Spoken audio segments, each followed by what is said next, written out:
arkadaşımız bizim oralı birisi. Konya, Orta Anadolu Karacadağlı, Kürdü. evet, Orta Anadolu Kürdü ve kendisi sinemacı, aynı zamanda televizyoncu ve kadın arkadaşımız. Tabii onunla birlikte Ömer Leventoğlu rejisör, Ömer Leventoğlu Kürdistan'ı bilen, Orta Anadolu'yu da biraz bilen, bu Ankara'da kalmış, bu çalışmaları içerisinde merkezinde olan birisiydi. Aynı zamanda deneyimi olan bir sinemacı da, daha önce Mavi Ring filmini de yapan bir yönetmen. Böyle başladık. Tabii bunun bir maliyeti ortaya çıkacağını hesap ettik. Oturduk birlikte, bunu paylaştık biraz. Bir rakam ortaya çıktı. Yani tabii küçümsenecek bir rakam da değil. En azından PKK gibi yeni bir kurum açısından, evet. Biz tabii hedefimize de ulaştık kolayca. Yani Orta Anadolu Kürtlerinin duyarlılığı o noktada biraz daha açığa çıktı. Ve bu herkesi heyecanlandırdı. Başta biz kurumsal olarak, orada çalışan, yer alan arkadaşlar olarak, ama beraberinde gittiğimiz herkese de böyle bir ihtiyacın olduğu, kendilerinin bu konuda sıkıntıları olmadığını, destek vereceklerini söylediler ve nitekim verdiler de. Çalışma böyle başladı. İyi bir film ortaya çıktı diye düşünüyorum. Çok beğeniyle izleniyor, ilgiyle izleniyor. Henüz daha tüm ülkelerde gösteremedik. Ülkede gösterimi olacak. Amerika var, Kanada var. Dolayısıyla Kürtler, Orta Anadolu Kürtleri de gerçekten çok dağılmışlar. Yani tüm dünyaya dağılmışlar deyim yerindeyse. Hepsinin böyle biraz duygularına, biraz işte onların gelecekteki çocuklarına da bir armağan olacak. PKK açısından da son derece onur verici bir çalışma diye düşünüyorum. Ya bu dönemde yer alan arkadaşlar açısından. Kısaca bunları belirteyim. Peki. Eğer başka sorunuz yoksa. Peki. Sayın Meliha Doğan'a dönmek istiyorum. Bu film çalışması çok önemli bir çalışma. Öncelikle ilk izlenmeler sonrası geri dönüşler nasıl oldu? Nasıl karşıladı Orta Anadolu Kürtleri bu filmi? Filmin ilk gösterimi, yani galasını Almanya Düsseldorf şehrinde yaptık. Evet. Bizim için de çok heyecan vericiydi açıkçası. Katılım oldukça iyiydi. Yani Orta Anadolu Kürtleri ne baz aldığımızda. Film izlendi, heyecan yarattı. Yani kendilerini görebildikleri bir film. Kendi tarihlerinden bahsediyor. Zaman zaman kendi kültürlerine değiniyor. Kendileri, kendi insanı orada. Müthiş heyecan vericiydi onlar için yani. Bizimle ilgili bir film yapıldı ve sırf bu nedenle bile gidip görelim dediler. Yani yaklaşım çok pozitif açıkçası ve devamı da bekleniyor. Maalesef PKK'na öyle bir sorumluluk da yüklenmiş Var mı durumda peki öyle gelecekte. bir proje? Umut ediyoruz. Tabii yani Şu an tartışma aşaması. tabii. Peki yani az önce de ifade ettik ama 2 milyon Orta Anadolu Kürdünden bahsediyoruz. Ülkede nasıl izlenecek, izlenebiliyor mu, var mı orada gösterimler veya tüm kesimlere nasıl ulaşacak uzun vadede veya orta vadede? Avrupa ülkelerinin çoğunu ulaştırdık. Birkaç şehrinde, her Avrupa ülkesinin birkaç şehrinde gösterildi. Yine aynı pozitif dönüşler ve müthiş bir sempati oluştu zaten PKK adına söyleyebilirim bunu. Legal filmi müthiş bir heyecan yarattı Orta Anadolu Kürtleri arasında. Peki, yani bu kadarını biz bile ülkede- beklemiyorduk açıkçası. Ülkede Ülkeye geleceğim. Ülkede de gösterme çalışmalarımız var. Şu anda Kulu, Cihanbeyli ve Ankara HDP merkezinde gösterme çalışmaları var. Sanırım Kulu ve Cihanbeyli 4-5 Şubat'ta olacak. Peşinden de Ankara. Ankara'da gösterime girecek. Peki.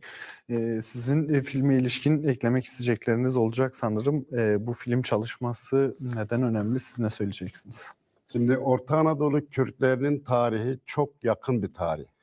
Bizim en büyük handikapımız çok yakın bir tarih olmasına rağmen elimizde bilgi, belge yok. Bize ulaştırılamamış yani birçok şeyler. Biz bu belge filmiyle, yaptığımız çalışmalarla gelecek kuşaklara, nesillere doküman bırakmak istiyoruz. Bu anlamda yola çıkıldı. Film gösterime başlandıktan sonra ya bize biraz çekimser gelenler oldu. Yani çok ciddi anlamda katılım oldu diyemeyiz. Yüklenildi diyemeyiz ama gelenlerin tepkileri çok önemliydi. Herkes daha arkası gelir, başarılar, işte siz varsınız bilmem şeydir falan. Herkes memnuniyetini ve şeyini belirtti. Çünkü herkes kendisini o filmde görüyordu. Çalışmalar devam edecek. Ben örneğin siyasal Orta Anadolu Kürtlerinin siyasal duruşuyla ilgili bir çalışma olacak. Kültürel çalışmalar olacak. CD çalışmamız bitmek üzere. Orta Anadolu'da söylenen türküler derlenip Çok önemli. kuruldu. Bunun Yani, hakkında biraz bilgi verelim. Stranlar, söylene gelmiş stranlar Orta Anadolu'da çok önemli, ağıtlar çok önemli. Sanıyorum bu çalışmada bunu kapsıyor. Tam olarak ne içeriyor? sonuçlandı. Biz önümüzdeki ayda o çalışmayı Ne yapacağız. içeriyor? Nasıl bir çalışma bu? bir Orta Anadolu yöresinde söylenen ağıtlar, klamlar yöre sanatçıları tarafından seslendirildi. Çok profesyonel bir çalışma oldu.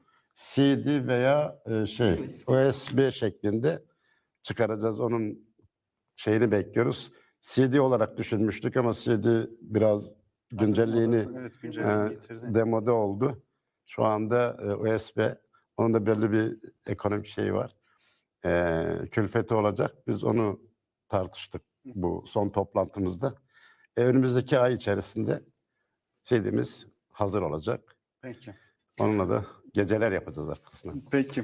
Şimdi gençlere ulaşmak önemli dediniz. Bunun bir yöntemi de aslında günümüzde interneti, sosyal medyayı iyi kullanmaktan geçiyor sanırım. Bu yönüyle PKK'na ulaşmak isteyenler neler yapabilirler? Hangi platformlarda varsınız? İnternette, sosyal medyada bu anlamda çalışmalarınız neler? Biz bir web sayfamız var. Orta Anadolu Kürt'ten epey bir zamandır da var. Tabii bizim kuşak biraz teknolojiye yabancı işin doğrusu ama bu konuda da biz yani böyle bilen arkadaşlarımız ve Orta Anadolu Kürtlerini kendi içerisinde olan böyle yetenekli olan ya da bu bölümde okumuş arkadaşlarımız var. Onlar kanalıyla bir web sayfası açtık. Dolayısıyla ulaşma konusunda çok ciddi bir sıkıntı olabileceğini düşünmüyorum. Tabii bizim de elbette onlara ulaşma sorumluluğumuz var.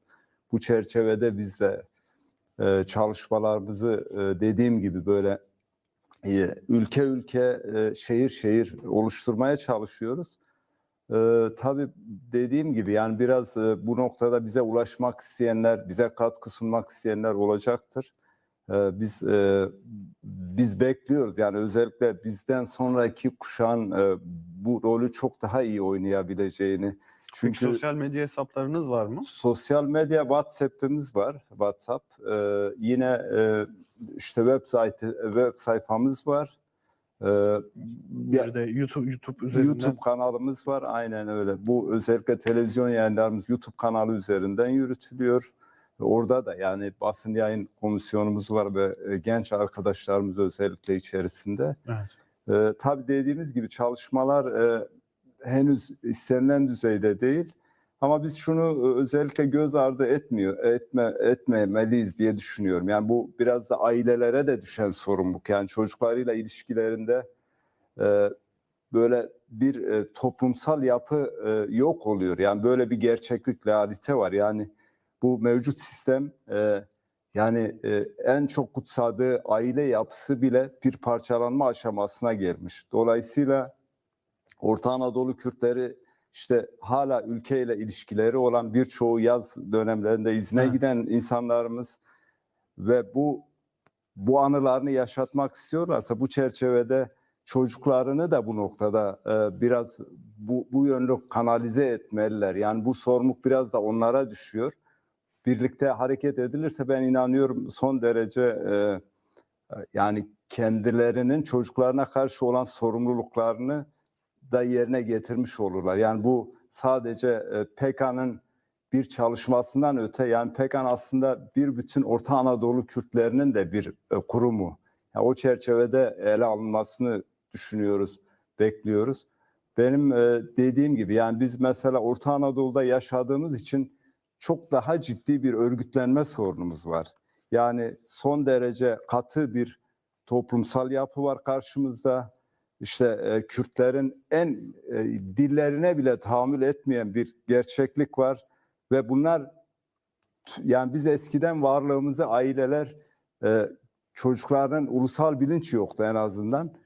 Böyle bir gerçeklik vardı. Aileler çocuklarını var edebilmek için, bu toplumda söz sahibi kılabilmek için çocuklarını okullara gönderiyordu. Daha iyi Türkçe öğrenmelerini istiyorlardı. Ama süreç içerisinde dengeler değişti, insanlar kendileriyle buluştu ve bu çerçevede böyle bir anlayış ortaya çıktı. Yani işte diyelim Ermeniler katledildi 1915'te. Ermeniliklerini inkar etme şansları da yoktu. Verilmedi öyle bir şey. Böyle bir gerçeklik de var. Yani biz bir beyaz katliamla karşı karşıyayız ama beraberinde bir fiziki katliam gerçekliği de var. Yaşadığımız ülke Buna karşı da örgütlenmek son derece şart. katı bir ülke. Evet. Dolayısıyla herkesin kendisini bir şekilde örgütlemesi gerekiyor. Biz herkesin PKK'da yer alması gerektiğine de inanmıyoruz. Ama mutlaka örgütlenmeliyiz. Yani bir güç olmalıyız. Nefes alamayacak hale gelmemeliyiz. Yani Peki. bu açıdan çok önemsiyorum. Bunu da bir çağrı olarak kabul edelim. Sayın Meliha Doğan'a dönelim. Artık son sözlerinizi alacağım. O kaldığı yerden devam edebilirsiniz. Örgütlenmek önemli dedi. Bu yönüyle başta Orta Anadolu kadınları olmak üzere tüm Orta Anadolu Kürtlerine dönük sizin çağrınızı, mesajınızı alalım PKK eş başkanı olarak. Örgütlenmek mutlaka çok önemli. Hele ki Kürtler açısından. Kürdistan'dan uzak yaşayan bir topluluk Orta Anadolu Kürtleri.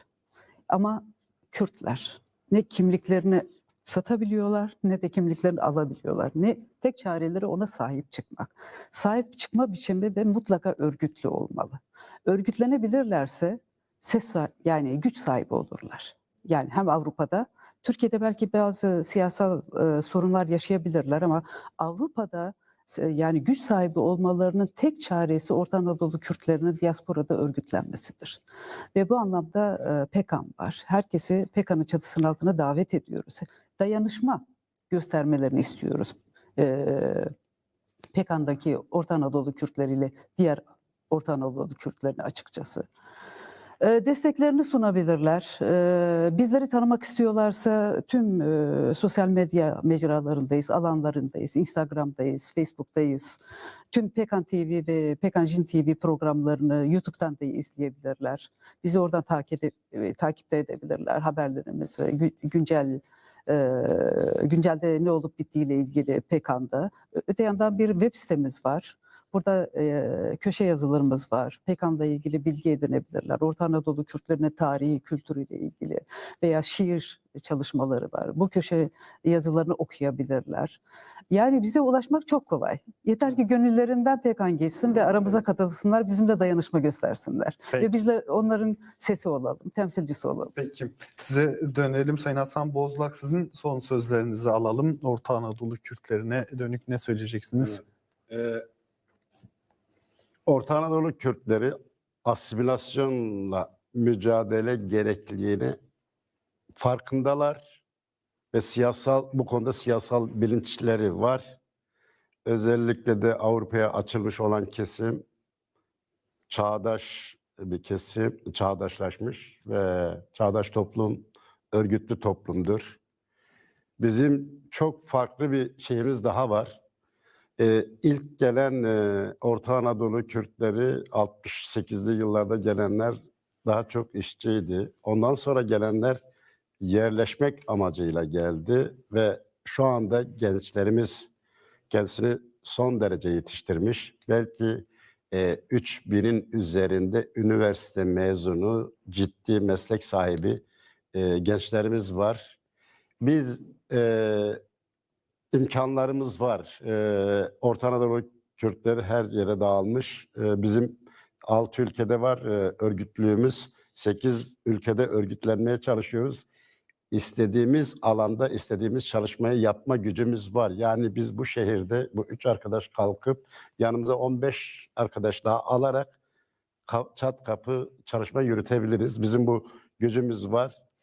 Her kapısını çalacağımız Orta Anadolu Kürdünden de mutlaka ve mutlaka olumlu tepki alacağız.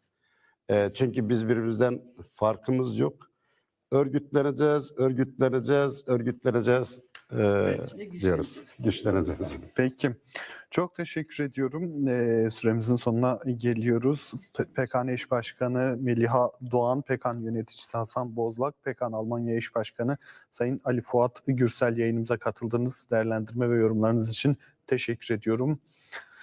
Evet sevgili izleyiciler, özel programın sonuna geldik. İç Anadolu Kürtlerini, Orta Anadolu Kürtlerini konuştuk. Yaklaşık 3 milyonluk bir toplumdan bahsediyoruz. Hem ülkede yaşayan hem Avrupa'da yaşayan Orta Anadolu Kürtleri olarak yüzyıllarca asimilasyon politikalarına direnmiş bir kültürden bahsediyoruz. Özellikle son 50 yılda bu asimilasyon politikalarının çok daha arttığını, hızlandığını söyleyebiliriz. Ancak buna rağmen bu kültürü koruyan, bu kültürü taşımış bir toplumdan bahsediyoruz. Artık PKN var. Bu kültürü geleceğe taşımak için, bu kültürü güçlendirmek, yarınlara daha sağlam ve umutlu bakabilmesi için PKN var. Örgütlülüğü henüz istenilen seviyeye ulaşılmış değil. Ancak konuklarımız da ifade etti. Çağrıları var, mesajları var. Tüm Orta Anadolu Kürtlerine gelin PKN'la örgütlenelim, örgütlülüğümüzle güçlenelim dediler. Programımızın sonuna geldik. Bizi izlediğiniz için teşekkürler. Hoşça kalın.